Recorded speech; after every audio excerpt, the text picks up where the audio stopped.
आज आपण नवीन ब्लॉग टाकतो आहे, ज्याचं नाव आज आपल्या रेसिपीचे नाव आहे उंदीव। त्याच्यासाठी काय काय साहित्य लागणार आहे ते बघूया। हा पावटा आहे, वाल, वटाणे, कच्ची केळी आहे, वांगी, हे सुरण आहे, बटाटा, टमॅटो आहे, स्वीट पोटॅटो,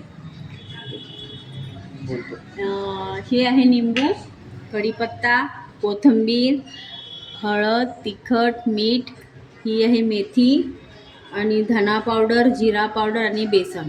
एवढं आपल्याला साहित्य उंदीव करता लागणार आहे। साहित्य बघितलं। आता आपण बेसनामध्ये ही मेथी घालणार, स्वच्छ धुवून घेतली आहे 3-4 पाण्याने आणि जरा थोडी सुकायला ठेवली होती। ही मेथी घालायची आहे, त्याच्यामध्ये आपल्याला सगळं हळद, तिखट, मीठ सगळं टाकायचं आहे आपल्याला। हे हळद, तिखट,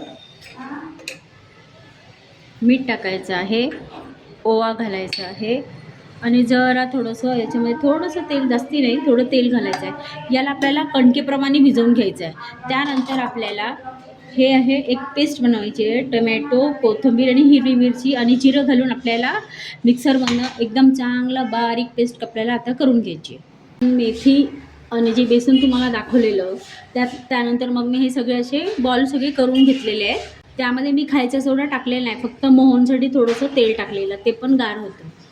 ह्याच्यामध्ये आता आपण हे सगळे बॉल टाकून देऊया चांगले। तेल गरम झालेलं आहे, गरम तेलातच सोडायचं।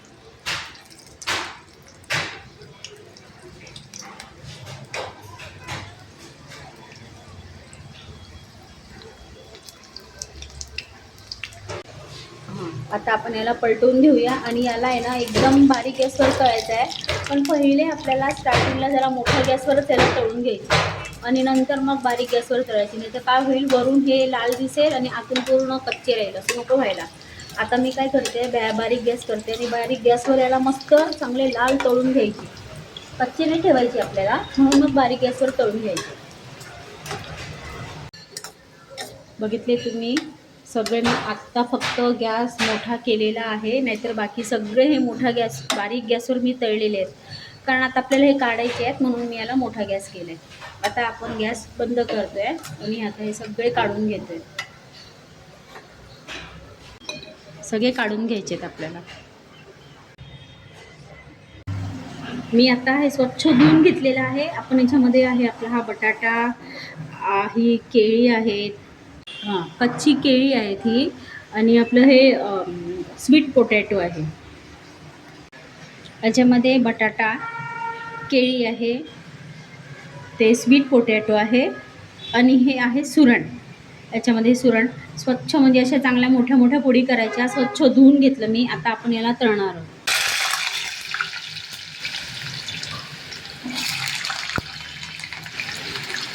तुम्ही एक एक घेऊन तळलं तरी चालतं, पण मी एकदमच तळून घेते आहे सगळं चांगलं। आता याला आपल्याला चांगलं मस्तपैकी शिजवून घ्यायचं। आता शिजवायचं म्हणजे कसं, थोडंसं लालसर हे दिसलेलं पाहिजे, म्हणजे समजून घ्यायचं की आपल्याला हे झालं आहे, पण आता आपल्याला भाजीमध्ये याला शिजवायचं आहे। आता याला काय करायचं, झाकण ठेवायचं। का ठेवायचं, कारण वाफेवर जरा ते नरम होईल आणि पटकन शिजेल। जायचं नाही तर जाऊ दे, तर तिला म्हणते ना, किती महिने झाले, 4 महिन्यात तू एकदा बकेट घासली का, भांडे घासले का? हां, येऊ दे ना। आपल्या घरी हो, नाही नाही, बकेट वगैरे घासतात त्या, ती सोड ना, जयश्री होती आता ना, ती जाऊ घासत तिला एकदाचं जाऊ, काहीच नको बोलू, उगाचच भांडणं होतं। कशाला बोलू, चांगली खारटपट्टी काढून मग तिला पाठवेल। सोड ना, कशाला आत्तासाठी जाऊ दे तिला, पैसे तिला तर द्यायचे आहेत ना, ते बघू, तिला देऊन द्यायचे त्या शालूला। हां, ते देऊन दे आणि आजपर्यंतचा हिशोब कर। ते ऑडिओ म्यूट करतो ना, पण तसं बोललो काही फरक नाही पडत। जे तळलं होतं हे सगळं याच्यातनं काढून घेतलेलं आहे। आता आपण हे बघताय, बऱ्यापैकी हे सगळं नरम झालं आहे। आता आपण फोडणी घालू। फोडणी घालतोय, तेल टाकायचं याच्यामध्ये, तेल घातलेलं आहे। आता आपण तेल गरम होऊ देऊ।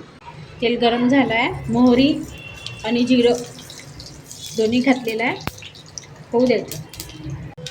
कढीपत्ता आणि हे सगळे वटाणे आहेत, आपण जे वटाणे, हरभरा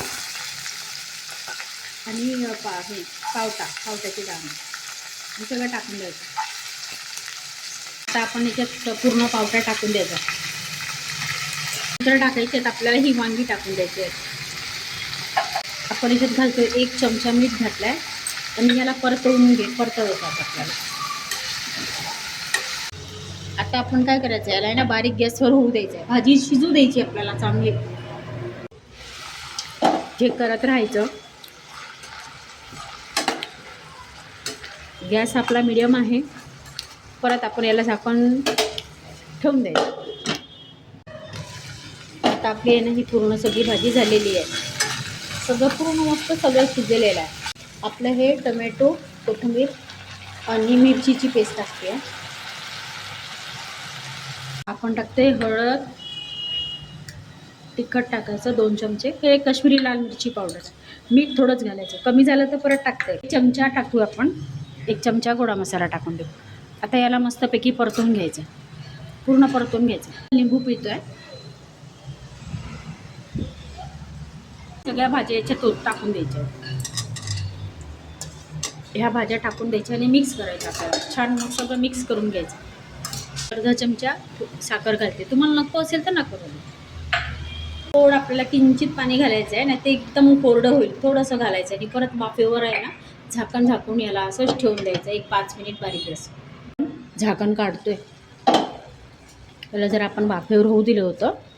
आता आपली भाजी बऱ्यापैकी झाली आहे. आता आपल्याला हे जे आपण हे बॉल्स बनवले आहे हे याच्यात टाकून द्यायचे आहेत आणि हे टाकून परत एकदा परतवू. याला आपण परत वाफेवर होऊ देणार आहोत. आता याला परत चांगलं परतवून घ्यायचं. थोडं आपण परत थोडं पाणी घालतोय, कारण याच्यामध्ये हे गोळे टाकले आहेत ना, एकदम कोरडं नको व्हायला पोळीसोबत खाताना, म्हणून आपण थोडं पाणी घालतोय. आता आपण याच्यावर झाकण ठेवतो आहे. 5 मिनटं ठेवायचं बारीक गॅसवर. परत असं वाफेवर याला होऊ द्यायचं. आता आपण याच्यात थोडंसं वरून धना पावडर घालायचं आणि जिरा पावडर दोन्ही मी मिक्स करून घातलं आहे. आता आपली रेसिपी पूर्ण झालेली आहे. गॅस मी बंद करते. हे आता जिरा आणि धना पावडर टाकलं होतं, तर आता जरा मिक्स करून घेऊया परत याला. आपली पूर्ण रेसिपी झाली आहे, रेडी आहे. गॅस आपण बंद केलेला आहे. मिक्स करूया आता आपण. प्रकारे मी आज बनवली आपली उंदीव रेसिपी. तुम्हाला आवडली असल्यास लाईक करा, शेअर करा, कमेंट करा आणि हो सबस्क्राईब करायला अजिबात विसरू नका. आजचा ब्लॉग मी इथे संपवते. उद्या परत भेटूया छान छान रेसिपीसह. तोपर्यंत बाय.